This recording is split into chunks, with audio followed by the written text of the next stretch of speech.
ಇನ್ನು ಕೊಡಗಿನಲ್ಲೂ ಕೂಡ ವರುಣಾರ್ಭಟಕ್ಕೆ ಮರಗಳು ಧರೆಗುರುಳುತ್ತಾ ಇವೆ. ಗಾಳಿ ಮಳೆಗೆ ಬೃಹತ್ ಮರವೊಂದು ನೆಲಕ್ಕುರುಳಿದೆ.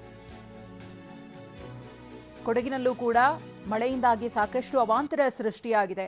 ಕುಶಾಲನಗರ ಶನಿವಾರ ಸಂತೆ ರಸ್ತೆಯಲ್ಲಿ ಬೃಹತ್ ಮರ ಬಿದ್ದಿದೆ, ಗಮನಿಸ್ತಾ ಇದ್ದೀರಿ. ಮರ ಬಿದ್ದಿದ್ರಿಂದ ಕೆಲಕಾಲ ಸಂಚಾರವನ್ನ ಸ್ಥಗಿತಗೊಳಿಸಲಾಗಿತ್ತು. ಸ್ಥಳೀಯರು ಮತ್ತು ಅರಣ್ಯ ಇಲಾಖೆಯಿಂದ ಮರ ತೆರವು ಕಾರ್ಯಾಚರಣೆ ಕೂಡ ನಡೆದಿದೆ, ಗಮನಿಸ್ತಾ ಇದ್ದೀರಿ. ಬುಡ ಸಮೇತವಾಗಿ ಬೃಹತ್ ಮರ ಯಾವ ರೀತಿಯಾಗಿ ರಸ್ತೆಗೆ ಅಡ್ಡಲಾಗಿ ಬಿದ್ದಿದೆ ಅಂತ ಹೇಳಿ. ಇದರಿಂದಾಗಿ ಒಂದಷ್ಟು ಹೊತ್ತು ವಾಹನ ಸಂಚಾರದಲ್ಲಿ ವ್ಯತ್ಯಯ ಉಂಟಾಗಿತ್ತು. ಸಂಪೂರ್ಣವಾಗಿ ಈ ಮರವನ್ನ ತೆರವು ಮಾಡೋ ತನಕ ಸಂಚಾರಕ್ಕೆ ಅವಕಾಶವನ್ನ ಮಾಡಿಕೊಟ್ಟಿರಲಿಲ್ಲ. ಮರವನ್ನ ಸ್ಥಳೀಯರು ಮತ್ತು ಅರಣ್ಯ ಇಲಾಖೆ ಸಿಬ್ಬಂದಿ ತೆರವು ಮಾಡಿದ್ದಾರೆ ಸದ್ಯಕ್ಕೆ. ಮಲೆನಾಡು ಪಶ್ಚಿಮ ಘಟ್ಟಗಳ ಸಾಲಿನಲ್ಲಿ ಭಾರೀ ಮಳೆ. ಕೊಪ್ಪ ತಾಲೂಕಿನ ಗ್ರಾಮಗಳಲ್ಲಿ ವರುಣನ ಆರ್ಭಟ ಮುಂದುವರೆದಿದೆ.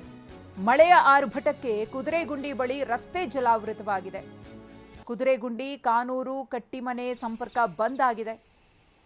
ಬಸರಿಕಟ್ಟೆ ರಸ್ತೆಯಲ್ಲಿ ನದಿಯಂತೆ ಮಳೆ ನೀರು ಹರಿತಾ ಇದೆ. ಗಮನಿಸ್ತಾ ಇದ್ದೀರಿ ಯಾವ ರೀತಿಯಾಗಿ ಚಿಕ್ಕಮಗಳೂರಿನಲ್ಲಿ ಪರಿಸ್ಥಿತಿ ಇದೆ ಅಂತ ಹೇಳಿ. ಕೊಪ್ಪ ತಾಲೂಕಿನ ಗ್ರಾಮಗಳು ಸಂಪೂರ್ಣವಾಗಿ ನಿರಂತರವಾಗಿ ಸುರಿತಾ ಇರುವಂತಹ ವರ್ಷಧಾರೆಗೆ ಕಂಗೆಟ್ಟು ಹೋಗಿವೆ. ರಸ್ತೆಗಳಿಲ್ಲ, ರಸ್ತೆ ಸಂಪರ್ಕ ಕಡಿತಗೊಂಡಿದೆ. ಜನಸಂಚಾರಕ್ಕೆ ರಸ್ತೆಗಳು ಯೋಗ್ಯವಲ್ಲ. ಮತ್ತೊಂದು ಕಡೆ ನೀರು ಹರಿತಾ ಇದೆ ರಸ್ತೆಯಲ್ಲಿ.